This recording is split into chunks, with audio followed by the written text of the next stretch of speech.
In progress.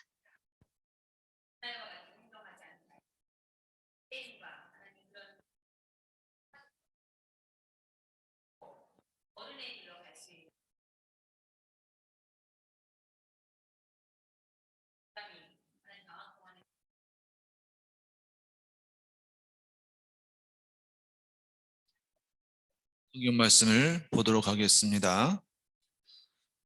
오늘의 성경 말씀은 요한복음 16장 16절로 20절까지의 말씀입니다.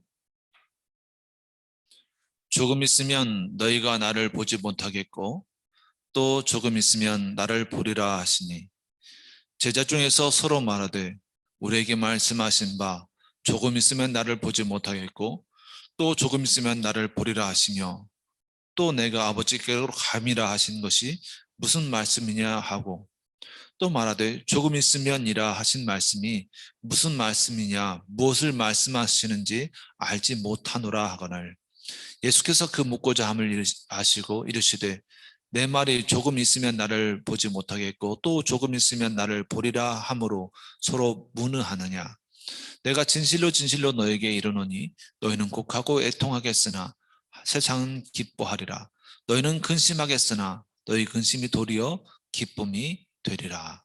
아멘. 오늘은 교회에 관련된 말씀을 나눕니다. 어느 교회에 다니십니까? 이 정도의 제목이 될 수도 있죠. 자,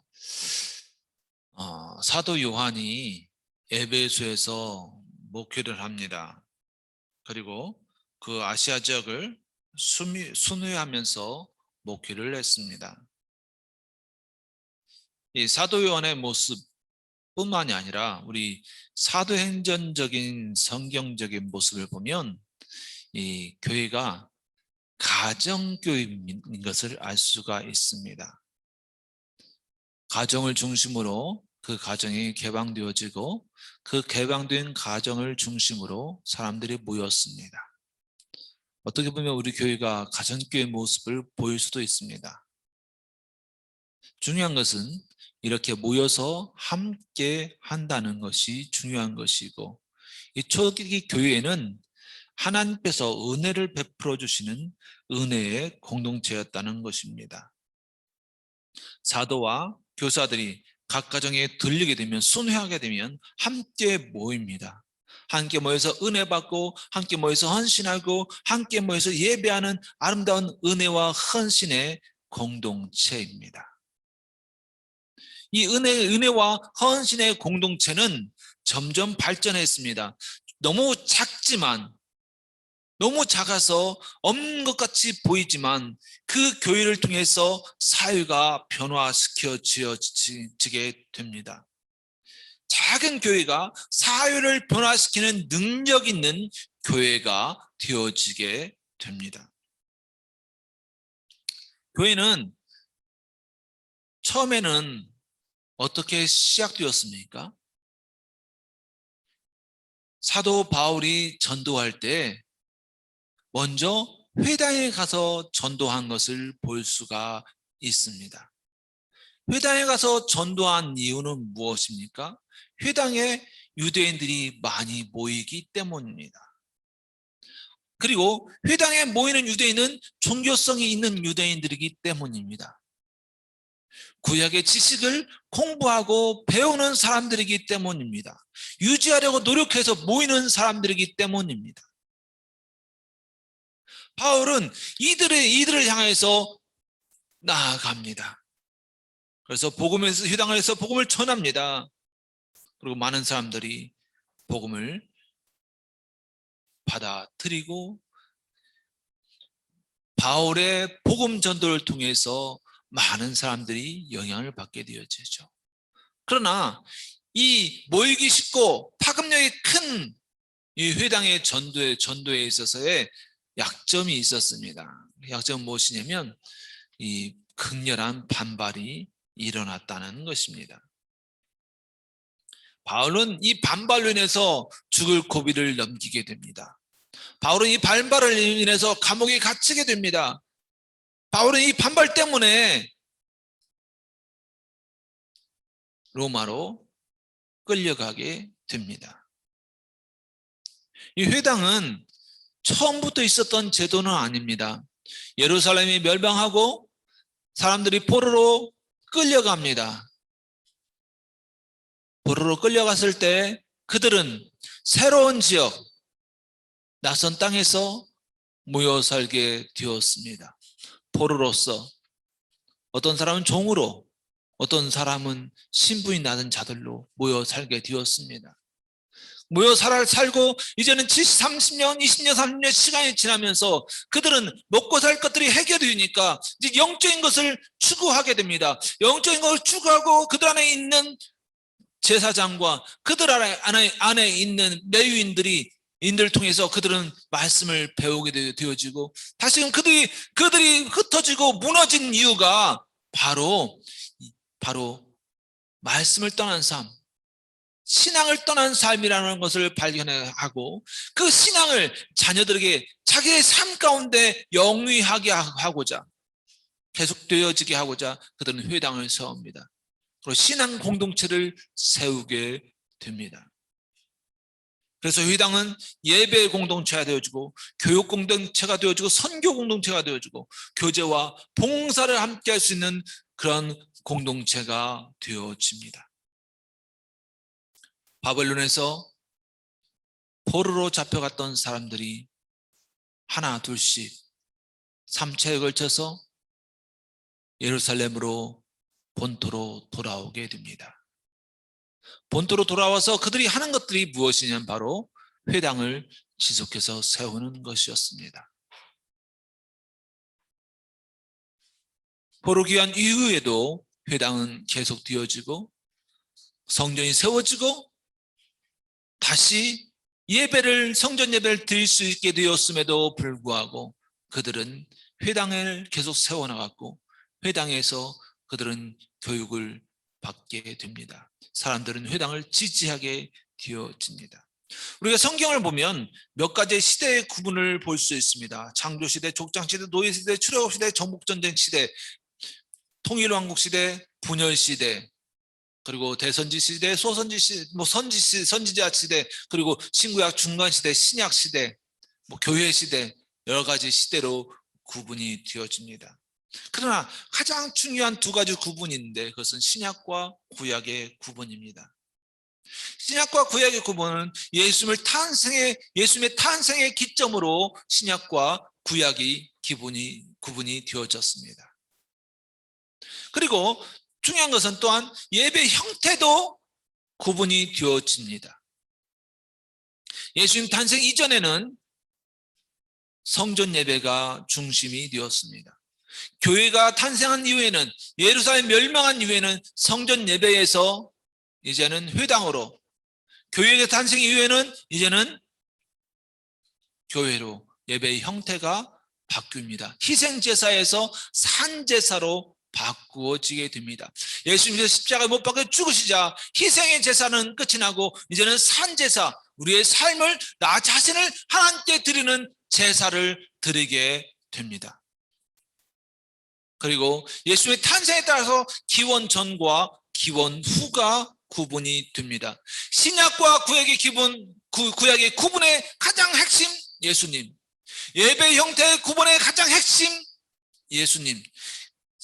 사람들이 기원 전과 기원 후를 나누는 가장 핵심이 바로 예수님이십니다. 성경 시대의 구분, 세상 시대의 구분은 예수님으로 인해서 바꾸어지게 됩니다. 우리 문화교회는 비전들이 있습니다. 우리 문화교회는 하나님의 귀한 가정을 바로 세우는 것이 그런 귀한 비전입니다. 하나님의 가정이 바로 세워진 문화적인 공동체, 그걸 세우는 것이 우리 문화교회의 비전입니다. 가정을 세우기 위해서 우리 문화교회는 존재할 수 있습니다. 교회는 가정이 모여진 큰 가정입니다. 우리는 이 비전을 위해서 가정을 중시하고 또 여러 가지 미래적인 계획을 꿈꾸고 있습니다. 우리는 꿈꾸고 하나님을 성취하십니다. 우리가 꿈꾸는 문화교회는 하나님이 성취해 주실 것입니다. 우리가 가정을 일으키고 가정을 돕는 사역을 꿈꿀 때 하나님은 그 꿈을 성취해 주실 것입니다. 그러나 중요한 것은 우리가 하나님이 주신 달란트를 따라서 함께 해야 한다는 것입니다. 그 함께 하기 위한 방법으로 6월 달에는 우리가 전도를 배우고 7월 달에는 초청하고 8월 달에는 현장으로 나아가는 것입니다. 이것은 쉽지 않은 것입니다. 어떻게 보면 쉽지 않은 것은 당연한 것입니다.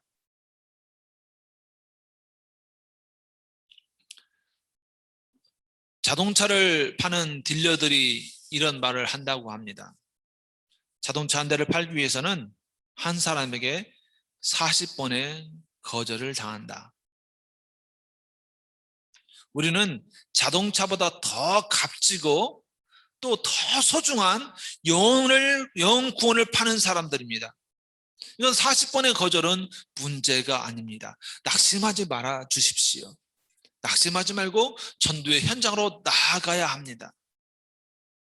자, 오늘의 본문을 보면 하나님이 예수님께서 제자들에게 말씀하시는 내용이죠. 예수님께서 이 부분을 말씀하시는 것은 간단합니다. 1차적으로 본다면 예수님께서 십자가에 못 박혀서 죽으시고 부활하신다는 말입니다. 그래서 조금 더 확대해서 본다면 예수님께서 승천하신다는 말입니다. 승천하시기 때문에 우리 가운데 없다 이겁니다. 볼 수 없다는 겁니다. 그러나 조금 더 이 의미를 확대해 본다면 어떤 거냐면 예수님께서 재림하신다는 것입니다. 조금 있으면 볼 수 없지만 조금 있으면 다시 보리라. 예수님께서 십자가 못 박혀 죽으셔서 볼 수 없지만 부활해서 다시 보리라. 예수님께서 승천해서 볼 수 없지만 재림해서 다시 보리라는 말씀이 이중적으로 나타나고 있는 말씀입니다. 그런데 우리는 어떤 모습을 살아가고 있습니까? 우리 현대인의 모습은 어떻습니까? 교회는 예수님을 보는 곳입니다. 오늘 본다는 동사가 7번 나오죠? 본다는 동사 7번 나옵니다. 조금 있으면이구나. 본다는 동사는 6번 나옵니다. 6번 나오는데 이 6번 나오는 본다는 동사가 왜 중요할까요? 이 본다는 것이 그냥 눈으로 본다는 것이면 그렇게 중요하지 않을 수 있어요. 그리고 왜 이 6번 나오는 것이 중요할까?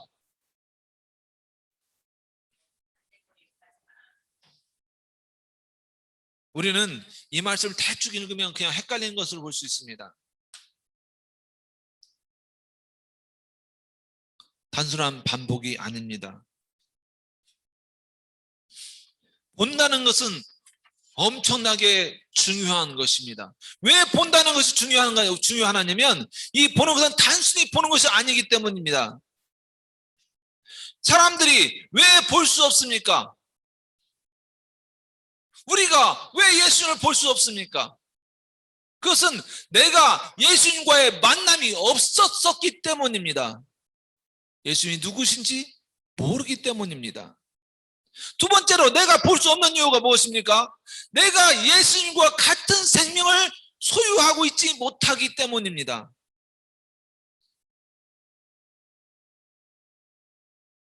같은 마음을 갖고 있지 못한다면 우리는 볼 수가 없게 됩니다. 지금 내가 예수님을 볼 수 없다고 한다면 나는 예수님과 같은 생각, 같은 사상, 같은 꿈을 가지고 있지 않기 때문입니다. 돌아보십시오. 내가 예수님과 같은 생각, 같은 꿈을 가지고 있었을 때 나는 예수님을 보고 있었습니다. 내가 볼 수 없는 또 하나의 이유는 내가 진정으로 경험함이 없었기 때문입니다. 예수님을 경험하고 예수님을 체험한 적이 없기 때문에 나는 볼 수가 없었던 것입니다.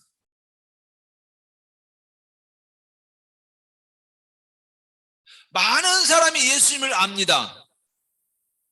예수님을 들었습니다. 그러나 진정으로 그 마음속에 경험함이 없습니다. 그렇기 때문에 볼 수가 없게 되어지는 것이죠. 오늘날 우리 문화교회가 예수님이 가지신 그 동일한 정체성이 없다고 한다면 우리는 예수님을 볼 수가 없습니다. 예수님이 가지신 그 비전이 내 비전이 아니라고 한다면, 예수님이 가지신 그 가치관이 내 가치관이 아니라고 한다면, 예수님이 가진 그 정체성이 내 정체성이 아니면 나는 예수님을 볼 수가 없습니다. 예수님께서 우리에게 원하시는 정체성이 무엇입니까? 지금 이 시대에 예수님께서 나에게 원하시는 것은 무엇입니까? 코로나 시대에 코로나로 인한 정부의 정책에 끌려다니며 희동적인 그리스도인이 되기를 원하십니까?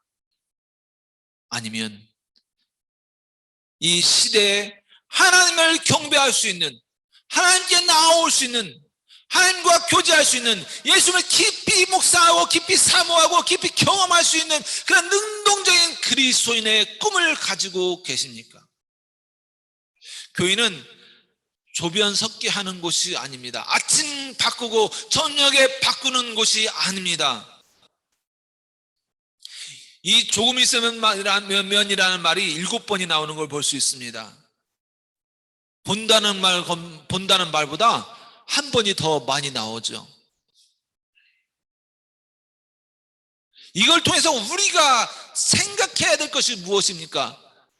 하나님을 보는 것보다 더 많이 우리는 어떻게 해야 됩니까? 기다려야 된다는 겁니다. 예수님을 경험하며 만나는 것보다 더 많은 시간을 우리는 기다리며 살아갑니다. 힘듭니다. 왜 그러냐면 조금 있으면이잖아요. 지금 바로가 아니라, 바로 보리가 아니라 조금 있으면이라는 겁니다. 내가 지금 가장 힘들고 내가 가장 고통스럽고 내가 가장 어려운데 조금만 있으라는 거예요. 그럼 예수님이 오신다. 조금만 있으라는 거예요. 그럼 예수님께 너를 안위로해 주실 것이다. 가장 힘들 때 예수님은 조금만 기다리라고 말씀하고 계십니다. 성경은 애통하며 기다리는 것에 대해서 이야기하고 있습니다. 우리는 바로 그렇게 조금 있으면 말씀을 들으면서 애통하면서 기다리는 사람입니다. 정말로 힘겹습니다. 그러나 참고 인내해야 합니다. 이 조금을 참아야 하는 것입니다. 사람들은 교회에 대해서 두 가지의 태도를 가지고 있습니다. 우리 교회는 왜 이렇게 늙었어? 안 변해. 변할 줄 몰라. 또 어떤 성도는 이렇게 얘기합니다. 우리 교회는 아침 다르고 저녁 달라. 자꾸 변해. 교회의 방향도 변하고 교회의 목적도 변하고 뭐든지 자꾸 변해. 어제는 제자 훈련했다. 오늘은 쌈프를 했다. 내일은 싱프 샤오즈를 했다. 자꾸 변해. 우리에게는 모두 성격이 급합니다. 급한 성격이 있습니다. 빨리빨리 바뀌고 빨리빨리 변화하고 싶어 합니다. 그러나 중요한 것은, 우리가 생각해 봐야 될 것은, 교회는 오랫동안 존재한 조직이라는 것입니다. 2000년 전에 나라, 지금 존재하는 나라가 있습니까? 2000년 전에 있었던 그 어떤 조직이 지금까지 존재합니까? 그러나 교회는 2000년 전에 있었고 지금도 있습니다. 동일한 가치관과 동일한 목표와 동일한 방향을 가지고 있습니다. 세상에 2000년을 존재하는 조직은 없습니다. 교회가 2000년을 존재한 이유는 무엇입니까? 교회가 바로 보이는 것이나 바로 물질을 추구하는 것이 아니라 영적인 것을 추구하기 때문입니다. 생명을 추구하기 때문입니다. 교회가 바로 생명체이기 때문입니다. 교회는 유기적인 성장을 추구하는 생명체입니다. 그 생명체 안에는 본질이 있고 핵심이 있습니다. 그것이 바로 신앙이죠. 신앙의 핵심과 본질을 유지해야 합니다.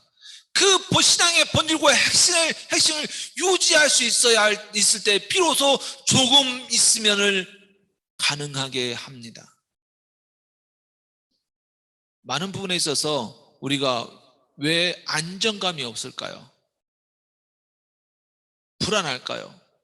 그것은 우리 마음속에 구원의 확신이 없기 때문입니다.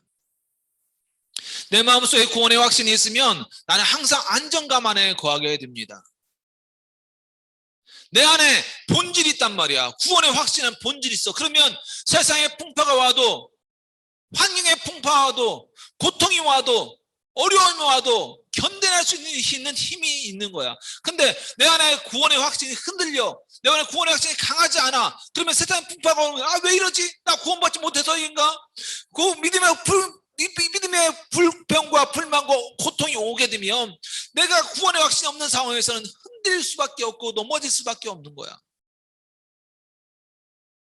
교회는 그 본질을 강화하는, 구원의 확신을 갖게 하는 그런 곳입니다. 그리고 예수님의 말씀을 통해서 우리가 볼 수 있는 것은 우리가 애통 가운데서 기쁨이 있는 교회라는 것입니다. 현대 우리 교회의 모습이 어떻습니까? 많은 교회의 모습들은 바로 이러한 상황입니다. 사회에서 환영받지 못하고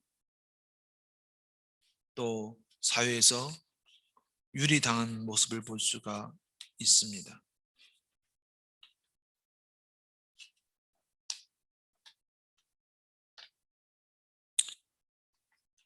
하나님께서 가장 기뻐하시는 교회는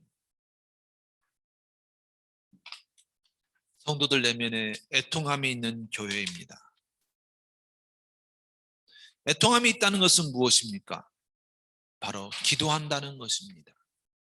눈물이 있고 기도가 있는 교회. 그 눈물이 있고 기도를, 내 삶 속에 눈물이 있고 내 삶 속에 기도가 있다고 한다면 그 눈물과 기도를 통해서 하나님이 기쁨을 주실 것입니다. 오늘 본문에도 예수님 말씀하십니다. 예수님이 떠난 애통함, 예수님을 보지 못하는 애통함이 있을 때 예수님을 다시 볼 수 있는 기쁨이 임한다고 말씀하고 있습니다.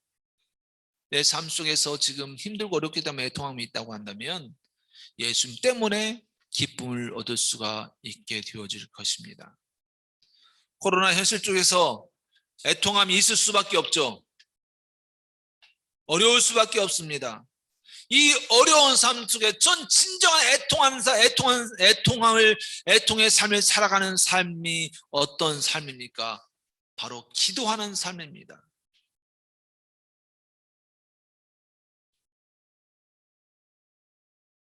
마음속에 예수님이 보이지 않고 내 마음속에 신앙이 보이지 않고 환경이 어려운 상황에서 우리가 할 수 있는 것이 무엇입니까? 기도하는 겁니다. 근심이 많은 상황에서 우리가 할 수 있는 것이 무엇입니까? 기도하는 것입니다. 우리가 기도할 때 우리의 근심이 기도로 바뀔 때 그 애통이 기쁨이 되어 주실 줄로 믿습니다. 그 기도가 우리의 삶 속의 응답이 되어 주실 줄로 믿습니다. 우리는 예수님의 은혜와 치유와 능력을 기다리는 마음으로 기도할 때 예수님이 우리의 삶 속에 응답해 주시는 것입니다. 세상은 우리의 애통을 기뻐합니다. 우리가 근심한 것은 세상을 즐거워합니다. 그러나 우리는 알고 있습니다. 우리가 공부하고 애통하고 근심할 그때 기도하게 된다면 우리 뒤에는 반드시 기쁨으로 하나님이 응답해 주실 것입니다. 우리는 애통과 근심 뒤에 오는 기쁨을 체험하는 그리스도인이 되어야 합니다.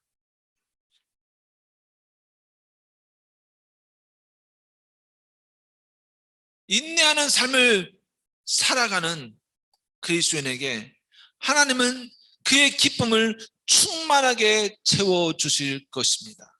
오직 인내하는 사람만이 하나님의 주시는 기쁨을 체험할 수 있습니다. 인내하고 애통하면서 인내하지 못하면 하나님의 기쁨을 주시는 그 순간에 기쁨을 체험할 수가 없게 되어집니다. 하나님은 우리에게 준비되어 주신 기쁨이 있습니다. 하나님께서 이미 준비해 주셨고 우리는 참고 인내하면 얻을 수 있게 되어집니다. 코로나로 인해서 인내의 길을 걷고 있지만 이 고난의 뒤에 하나님의 위로가 임하실 줄 믿습니다. 하나님의 위로를 소망하고 하나님의 위로를 바라보며 하나님의 위로를 향해 나아가는 우리가 되어야 되겠습니다. 우리는 이 교회에서 하나님의 모습, 예수님의 모습을 볼 수 있어야 합니다. 그것이 은혜입니다. 우리는 교회에서 구원의 본질을 통한 마음의 안정감을 찾을 수 있어야 합니다. 그것이 믿음의 확증입니다. 우리는 교회에서 하나님께서 주시는 고난 이후에 주시는 기도의 기쁨을, 기도의 응답의 기쁨을 체험할 수 있어야 합니다. 이것이 우리의 삶의 체험입니다. 예수님께서는 조금 있으면 볼 수 없고 조금 있으면 보리라 말씀하십니다. 우리에게 고난의 시간이 길지 않습니다. 그러나 우리가 기쁨을 갖는 시간은 영원하게 됩니다. 복음의 보람이가 이 땅에서 조금의 기쁨을 추구하며 유지하는 삶이 아니라 영원한 기쁨을 추구하고 영원한 기쁨을 유지하는 삶을 살아가기를 축원합니다. 기도하겠습니다.